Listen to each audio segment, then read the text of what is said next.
This world is one great battlefield with forces all array.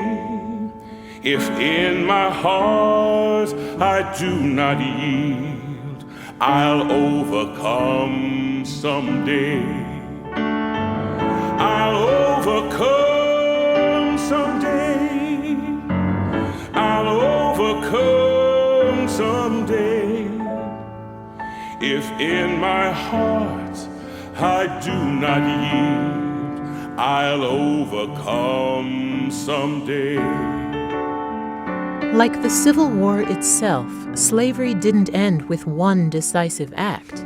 After the Battle of Antietam in September 1862, President Lincoln issued the Emancipation Proclamation in January 1863.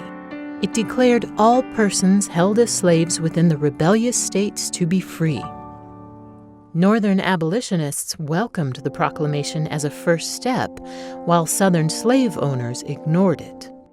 Ending slavery would take a constitutional amendment passed in January 1865, Robert E. Lee's surrender at Appomattox in April 1865, the heroism of many enslaved families, and the Union Army itself to personally deliver the news to the most remote corners of the conquered Confederacy. The proclamation that Lincoln signed didn't find its way into Texas, which is where my father's family is from, and the Rambo family, until mid-June of 1865.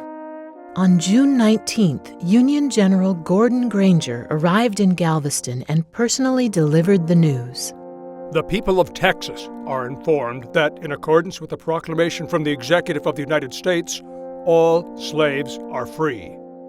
This involves an absolute equality of personal rights and rights of property between former masters and slaves, and the connection heretofore existing between them becomes that between employer and hired labor.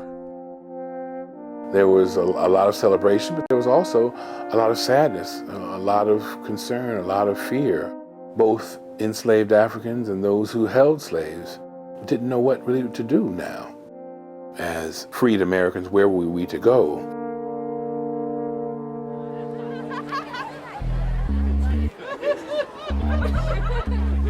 "150 years later, June 19th is a day of remembrance and celebration. I think my first Juneteenth celebration was when I was 6 or 7, because I remember roasted ears of corn. And this was in Austin, Texas. And then coming here, I was surprised and really astounded to find out that Minneapolis, St. Paul have such a strong connection with Juneteenth. It stands to reason with the number of people who probably migrated this far north who brought with them that tradition. Every year in Texas, Minnesota, and around the country, Juneteenth is marked with music, food, and fellowship. We are celebrating at Mississippi Regional Park. There's all ages here. I just see all kinds of people and colors. It's amazing to me that, especially among the African American culture, we have a little bit of a fear of embracing that history, because there's some shame connected to slavery. I don't feel that way.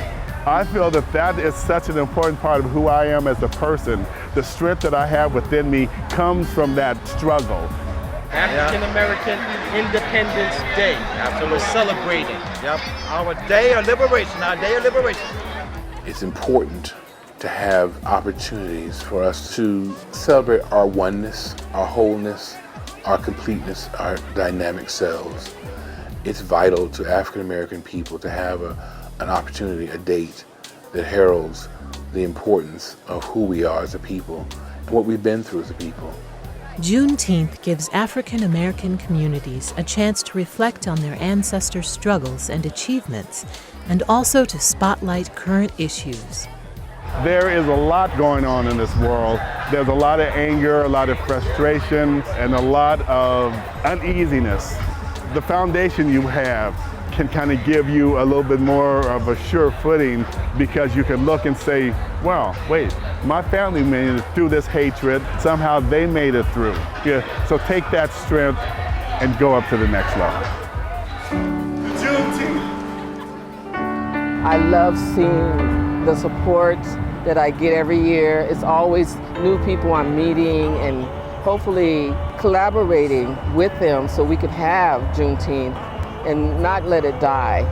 It's so important. If in my heart I do not yield, I'll overcome someday.